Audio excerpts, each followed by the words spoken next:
You know what? I'm gonna do us a favor and not read the journal. Oh goodness, I forgot to do it last episode and now there's 3 pages of entries. Let's just look at the newest one. The ropes that bound us are easier to undo than I expected, considering Anton slipped these ropes on us while we were in the middle of that strange nightmare. One would think he would have had the time to tie a proper knot. But enough on that. Right now, Luke and I must focus on escaping this place. What's very funny is that, like, literally right after I recorded that episode, I opened Twitter and I saw a video from some vampire movie where a guy and a girl, a guy and a lady, they're dancing in a ball gown and at a ball and all that, and he dips her and she's leaned back and she looks in the mirror and the entire room's empty. It's just her being held aloft by no one in a room that has no people in it when it's obviously completely full of people. And it's like this reveal that literally everybody in the entire room is a vampire. I don't even know what movie that is. But I'm like, that's bizarrely on point because we were just in a ballroom with a vampire saying that we were dinner, and then every single person in the room looked hungry at us like they're all vampires. We haven't even met other people that could be those people yet, but bizarre coincidence. There are some rather dangerous items around here.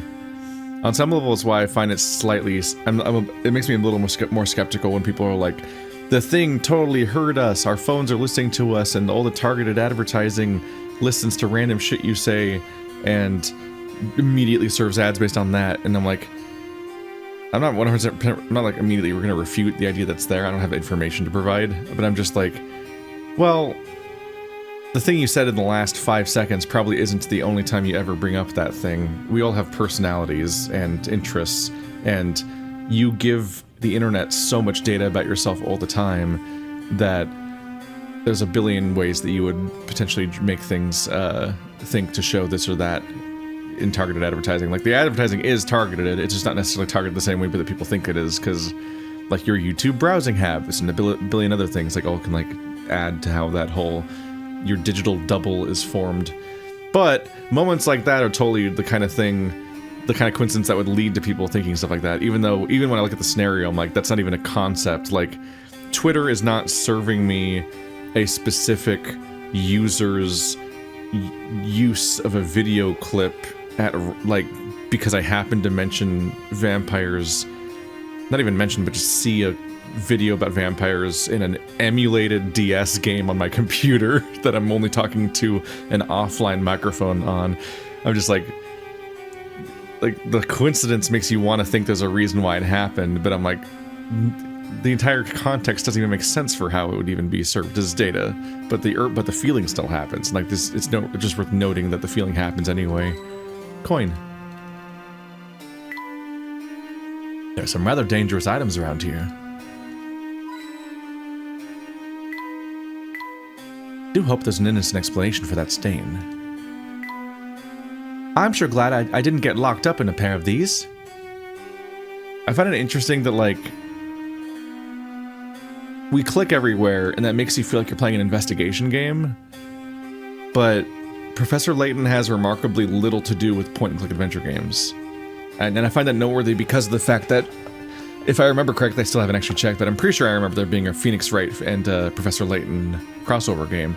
Phoenix Wright is a point-and-click adventure game merged with a visual novel. Like, it is, like, actually poke around these settings and find, like, the special thing. And like, point-and-click adventure games themselves will have much more internal logic and puzzle solving based around, like, oh, what do I do with that axe? And oh, is this thing an opening over here? And so on.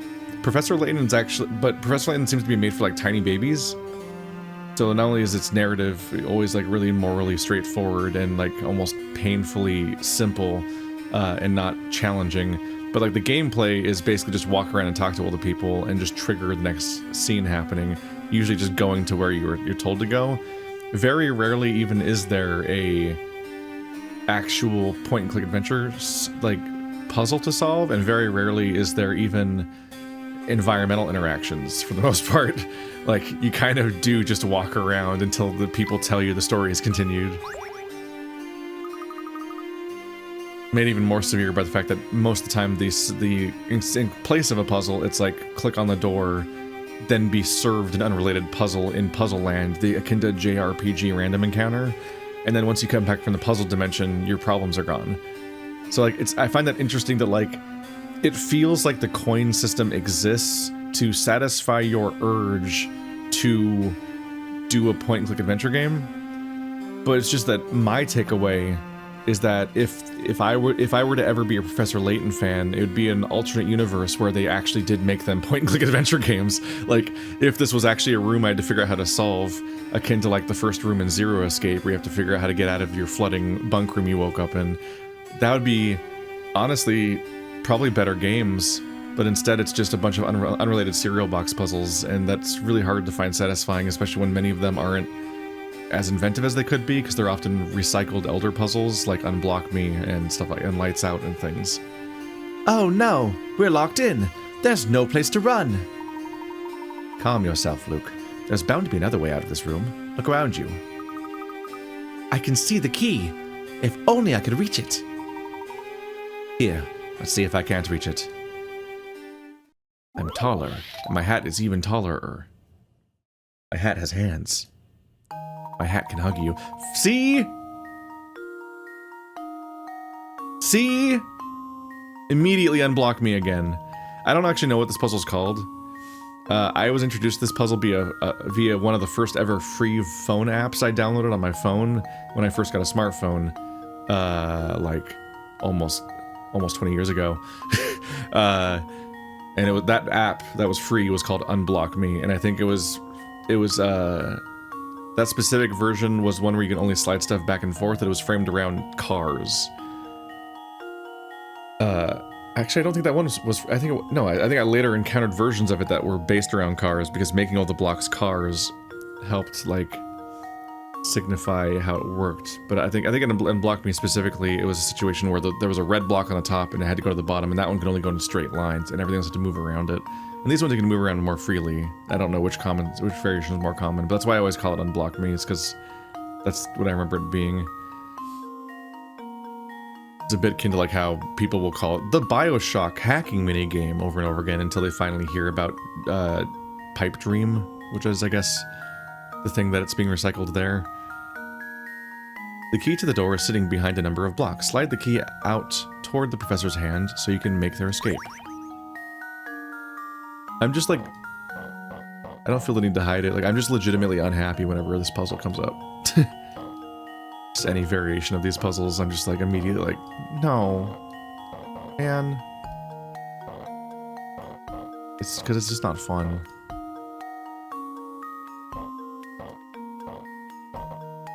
Do do do. Do do do do do. Do, do, do, do, do.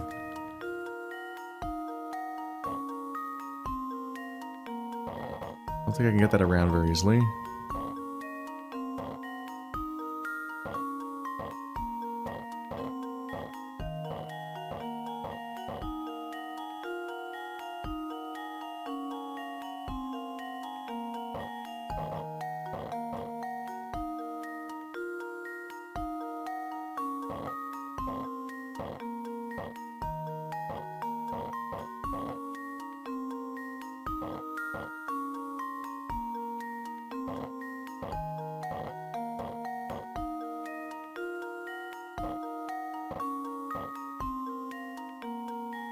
Bum bum bum bum bum.